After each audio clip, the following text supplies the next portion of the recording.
కృపాకర, పార్వతీ హృదయహర, హర. నా ప్రాణాలు తీసుకుపోవడానికి ఆ కాలయముడొస్తాడనుకున్నాను. కాలస్వరూపుడువైన నువ్వే వస్తావని నేను కలలో కూడా అనుకోలేదు. ధన్యోస్మి తండ్రి, ధన్యోస్మి. నీ ప్రాణాలు తీయటానికి వచ్చానని తెలిసినా ఇంత సాదరంగా ఆహ్వానిస్తున్నావే, నీకేమాత్రం భయంగా లేదా? లేదు. మరి భవభయహరుడనైనా నాకెందుకు భయంగా ఉంది? అది భయం కాదు మృత్యుంజయ, నాపై కరుణ వర్షించడానికి గంగలా పొంగుకొస్తున్నా అభయం. భయమో అభయమో నాకే అర్థం కావటం లేదు. ఏది ఏమైనా లయకారకుడిగా నా ధర్మాన్ని నెరవేర్చడానికి గుండె రాయి చేసుకుని వచ్చాను. ఈ మహాశివుని చరిత్రలో మాసిపోని మచ్చలు రెండే రెండు. గరళం తాగినప్పుడు కంఠం పైన పడిందో మచ్చ. ఇలా ప్రియభక్తుని సంహరించడానికి రావటం గుండెల్లో పడిన రెండో మచ్చ. ఓ కఠిన కర్కశ పాషాణ వజ్ర సదృశ పాశమా, వెళ్ళు.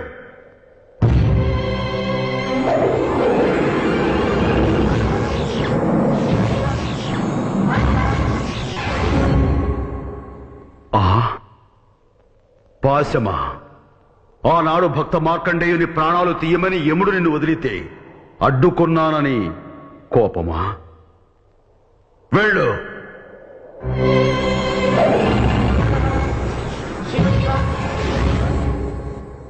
ఏమిది? ఈ దిక్పాలకుని ఆజ్ఞకే ధిక్కారమా? ఏమై ఉంటుంది? నువ్వేంటి పెట్టేది? నా ఊపిరినంత వరకు నిన్ను గడపలో కాలు పెట్టనివ్వను. పో.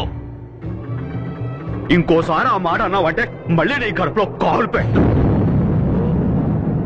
అదా సంగతి. భక్తి పాశాన్ని కాదని నేనే లోపలికి వెళ్ళలేని ఇక ఈ యమపాశం ఎలా వెళ్ళగలుగుతుంది? మంజు, భక్తుల మాట నేను జవదాటలేను. నువ్వే గడప దాటి బయటికి రా. తప్పకుండా వస్తాను. నీ ఆజ్ఞను శిరసావహిస్తాను. అయితే నాదొక చివరి కోరికుంది. తీరుస్తావా స్వామి? శంభో అని అంటే చాలు రాటు తేలిన రాక్షసుల కోర్కెలే తీర్చి భోళాశంకరుడు అనిపించుకున్నవాణ్ణి. కోటి లింగాలలో నన్ను నిలబెట్టిన వాడివి. నీ కోరిక కాదంటానా? ఏమిటో అడుగు. అన్నపూర్ణాదేవి సాక్షిగా తీరుస్తాను. దయామయ్య, దయచేసి ఇంట్లోకొచ్చి నా ఆతిథ్యం స్వీకరించు. ఎలా? నీ కంఠంలో ప్రాణం ఉండగా నీ గడప తొక్కద్దన్నావుగా. అయ్యయ్యో, ఆ మాటను వెనక్కి తీసుకుంటున్నాను. ఎంతో ప్రేమతో కరుణామృతాన్ని అందించాలని నువ్వు అతిథిగా నా ఇంటికొస్తే తినే అన్నం లాగేసి నిన్ను గెంటేశాను. అగ్ని అనంతం తప్పు చేశాను. ఆ తప్పుని క్షమించి నువ్వు లోపలికొచ్చి నా ఆతిథ్యాన్ని స్వీకరించి తీరాలి. ఆ భాగ్యం నాకు కలిగించు. ఈ ఒక్క అవకాశం నాకిస్తే నా జీవితం సార్థకమవుతుంది. లేదంటే నేను గడప దాటే ప్రసక్తే లేదు. నువ్వు లోపలికొస్తే నేను బయటకొస్తాను. ఆలోచించుకో. ఇందులో ఆలోచించడానికేముంది? ఆ రోజు రావద్దన్నావు, రానన్నాను. ఈ రోజు రమ్మంటున్నావు, అలాగే వస్తాను. భక్తుల మాటకు కట్టుబడి ఉండటమే మా పద్ధతి.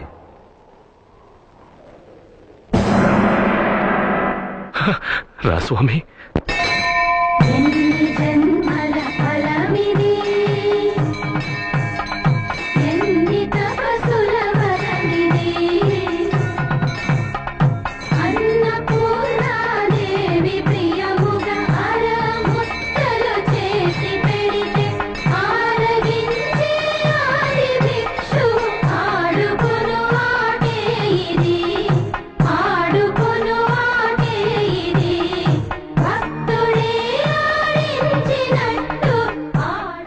లోకాన్నే ఒక బొంగరంగా చేసి నీ ఇష్టం వచ్చినట్లు ఆడుకుంటావు స్వామి.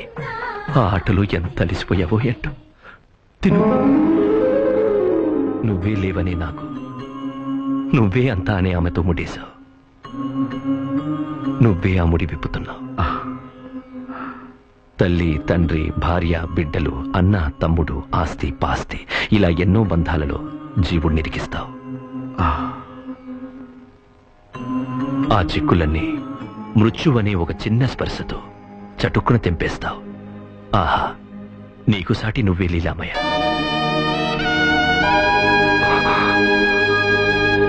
స్వామి, నీకంట నీరా? నా లీలలే నాకు గుర్తు చేసి కంట తడిపెట్టేలా చేస్తున్నావు. ఆనంద స్వరూప, నీకంట నీరు రాకూడదు. మంజు, ఎంత పెద్ద గాయం! ఇది చూడండి. ఇదేం పట్టించుకోకు స్వామి. ఇంకెంతసేపు ఈ గాయమే మాయం కాబోతుంది. ఇక గాయమేం చేస్తుంది? త్వరగా తిను స్వామి. ఆలస్యమైతే గుడికి వెళ్ళిన వాళ్ళందరూ తిరిగి వచ్చేస్తారు. వాళ్ళుండగా నన్ను తీసుకెళ్ళడం నీకు కొంచెం కష్టం అవుతుంది. అందుకే బాగా ఆలోచించి వాళ్ళందరినీ పంపించేశాను.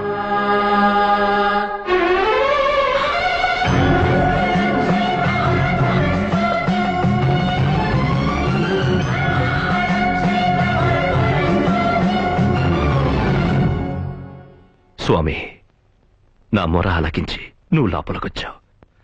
నీ ఆజ్ఞ ప్రకారం తృప్తిగా బయటకొస్తాను.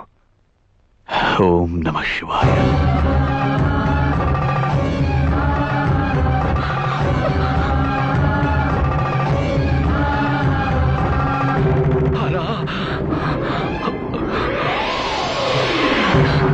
రానివ్వను. నా ప్రాణాలున్నంత వరకు ఆయన కడుపు దాటి రాను.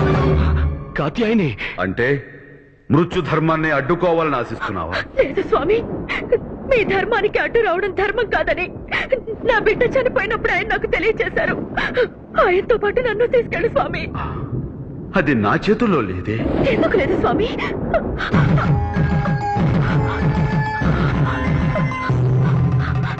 ఆయన నెత్తడితో పెట్టుకున్న ఈ బొట్టుని తుడి చెయ్యకు స్వామి. నువ్వే దీర్ఘ సుమంగళి భవాన్ని ఆశీర్వదించింది మర్చిపోకు. ఆయనతో పాటు నన్ను నీలో ఐక్యం చేసుకో. అర్ధనారీశ్వర, ఈ భక్తురాలి కోరికను మన్నించు, మన్నించు స్వామి. పుణ్య దంపతులారా, మీ అనన్యమైన భక్తి ప్రపత్తులతో ఈ అర్ధనారీశ్వరుణ్ణే బంధించి వేశారు. ప్రజలంతా మీలాగే మృత్యువుకు భయపడకుండా ధర్మంగా నడుచుకుంటే ఈ ప్రపంచమే ఒక ధర్మస్థలమే ప్రకాశిస్తుంది. అస్తు.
స్వామి, మహాదేవా, మంజునాథ, ఏమి ఈ విపరీతం? కలికాలం కదా దేవి. కామ క్రోధ లోభ మోహ మదమాత్సర్యాలు చెలరేగి అధర్మం విలయతాండవం చేస్తుంది. భూలోకంలో ఎప్పుడు ఏ సమస్య వచ్చినా దేవతలు అవతరించి ధర్మరక్షణ చేయడం ఆనవాయితీ కదా స్వామి. అవును.